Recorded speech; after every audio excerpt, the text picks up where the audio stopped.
Prime Minister calls on CARICOM to re-evaluate its effectiveness in meeting the needs of members, National Water Commission's operations to be improved, and HOPE program launched. You're watching Jamaica House Weekly. I'm Simone Wolfe. From July 4 to 7, Prime Minister Andrew Holness was in Guyana for the 37th regular meeting of CARICOM heads of government.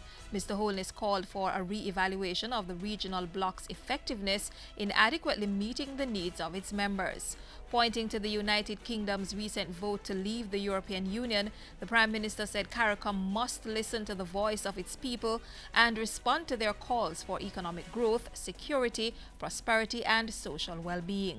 As a region, we must proactively assess the likely threats and opportunities these global changes present. However, as we consider the evolving global order, equally, we must seize the opportunity to reflect upon our own community, to assess whether we are on track with our own plans and commitments to secure economic growth and prosperity for our people. Mr. Holness also urged CARICOM to fast-track mechanisms to ensure that free movement was on par with free trade within the grouping. At a press conference following the regional meeting, the Prime Minister revealed that the leaders had agreed to lobby the United States to stop the discontinuation of correspondent banking between some regional institutions and foreign ones. The matter is one that could lock out the Caribbean from the international financial system if it is not addressed. Prime Minister Holness also used the assignment to reiterate that his administration would go forward with a referendum to decide if the Caribbean Court of Justice should replace the UK Privy Council as Jamaica's final court of appeal. He also weighed in on the ongoing issue of some Dominican Republic citizens of Haitian descent being made stateless.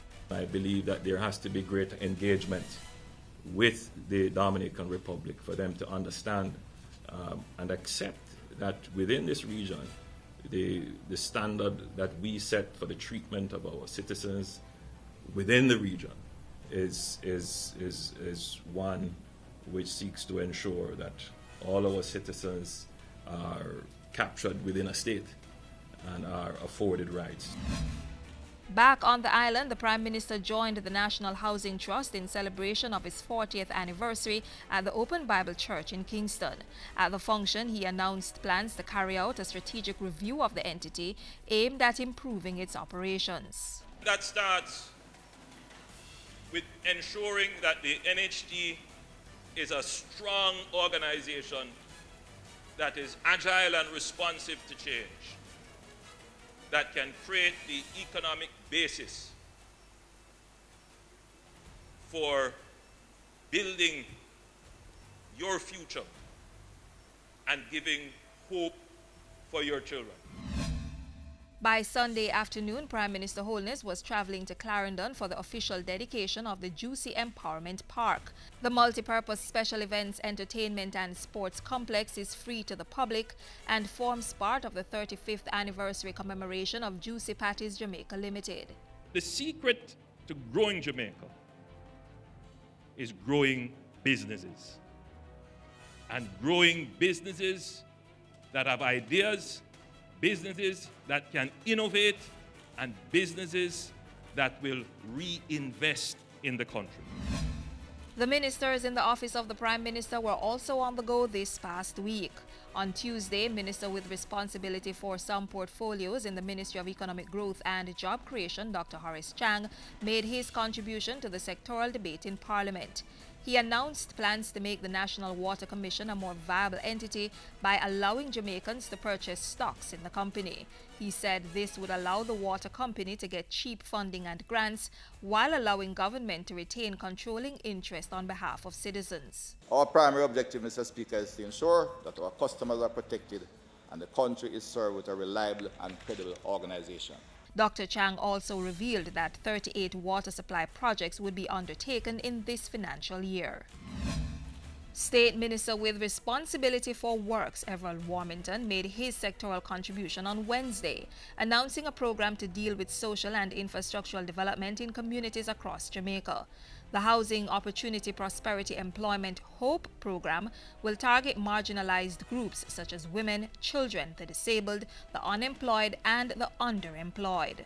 As a multi-sector intergovernment agency, the HOPE program will offer a range of services to its targeted beneficiaries, as well as opportunity for the submission of project proposals from members of parliament, community-based organizations, and participating agencies. Application for benefits will be vetted based on a predetermined list of criteria. The state minister also revealed that he would be tackling traffic congestion along the major roadways in Kingston. Over the weekend, Prime Minister Andrew Holness dispatched the tourism minister to represent the island at the funeral of Trinidad and Tobago's former Prime Minister Patrick Manning. The service was held at the Holy Trinity Cathedral in Port of Spain. And that's it for Jamaica House Weekly. Join us next time when we recap the latest news coming out of the office of the Prime Minister.